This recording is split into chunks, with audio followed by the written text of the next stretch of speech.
You're watching live from Paris. It's time now to take a look at the international press with Elena Casas. Hello, Elena. Now, it's day 2 of the Breivik trial in Oslo, and of course, a lot of the papers talking about that today. Of course they are. Now, should he be given a public platform like this trial on which he can expound his extremist and racist beliefs, even if they're not being broadcast on TV, they're still going to get into the press, they're still going to possibly influence people. Should he have this platform at all? Well, the Times strongly thinks he should not. They say this trial is not about Breivik, whose responsibility is not in question. They're deciding, of course, whether he was sane or not, but he completely admits that he was responsible for the killings. So why carry out this entire trial process, they're asking? It's just punishment for the relatives of the victims who will have to listen to him justify their loved ones' deaths. He apparently plans even to call in his defence Islamists and people with other extremist beliefs to show that he's not the only one who shares that worldview, trying to show that he's not insane. Now, the Times says that's outrageous. He's just trying to abuse the judicial process, turn it into a malevolent pantomime, they say, and the trial just shouldn't be happening for that reason. The Independent, though, on the other hand, says that it's a mark of how dignified Norway is and how well they're recovering from what happened last July, that the trial is going ahead as if he were any other defendant. They say it's the best way for Norway to heal its wounds if this is all aired in public like this. And just the best thing is not to give him any special treatment, regardless of what he did. There's another question, though, of course, that all this poses, which is Norway really as tolerant a society as all that? Are his beliefs shared within Norway? There's a piece asking this in The Guardian, which quite surprisingly says that they actually might be more widely shared than we imagine.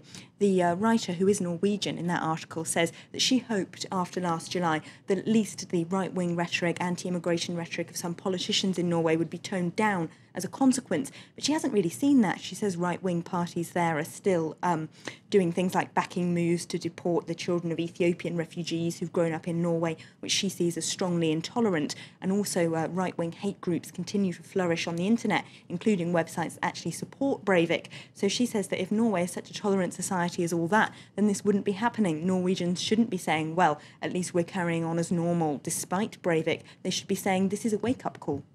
Now, you're also looking at a controversial story from Israel.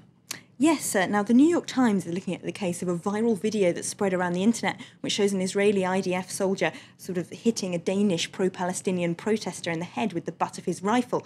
Now, this has caused enough controversy that the Danish government has asked the Israeli government to explain it. And the New York Times says it's part of a general wave of much stronger reaction by Israel against foreign pro-Palestinian protesters who want to travel there. Of course, at the weekend, scores were blocked from travelling to Israel from airports all over Europe. Airlines refused to carry them after Israel said anyone known to be a pro-Palestinian activist wouldn't be allowed into the country, even though they just wanted to attend peaceful cultural events. Now, the New York Times says in its blog that the soldier involved in this very controversial video says that it's been edited to make him look worse, and so he might have a defence, that maybe he should get the benefit of the doubt even, but that certainly doesn't convince the left-wing Israeli paper Haaretz, which says that the Israeli army, the IDF, sort of just deals with this kind of thing as if it were an image problem, just trying to calm down the PR fallout, whereas actually they should realise it's a cultural problem. They should think about the language that Israeli politicians use to talk about pro-Palestinian foreign activists. They call them things like provocateurs, anarchists even,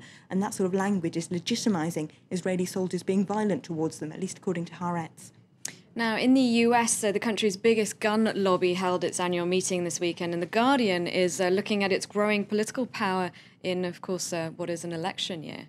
Yes, the NRA had their annual meeting in Missouri at the weekend, and The Guardian says essentially it's down to cash. The amount of money they have to spend on lobbying politicians means that gun laws are bound to be an election issue this year, even though Obama has essentially done nothing to touch them during his 4 years in power. They're convinced he's got a secret anti-gun law agenda, essentially, and if re-elected, he's going to try and revoke people's right to own a gun. That means they're spending millions of dollars, or they will be spending millions of dollars funding Mitt Romney in the general election, and that could be decisive. Lots of Democrats, according to them, believe that the NRA might be responsible for George Bush winning in the year 2000, because apparently they spent so much money in Al Gore's home state, Tennessee, that he lost that state, and with it the election. At least according to The Guardian. So amazing how much power that lobby group can have, despite the fact that they say polls show a majority of Americans actually want stricter gun laws. obviously they don't quite have such powerful lobby groups. There's also an interesting piece in the Daily Beast written at that same gun fair about how arms manufacturers are trying to make their products more appealing to women. So if you've ever wanted one, Claire, you can apparently buy a bra that carries a little pistol around inside of it. Quite well, that would be when you would want Not to be tempted, wearing that. thank you very much. I'm no. not sure, but you can also buy a pink revolver that goes into a pink alligator skin handbag case.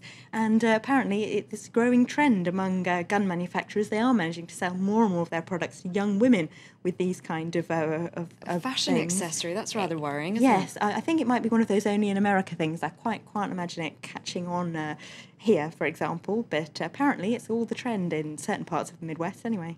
All right, thank you very much, Elena, for running us through the international newspapers.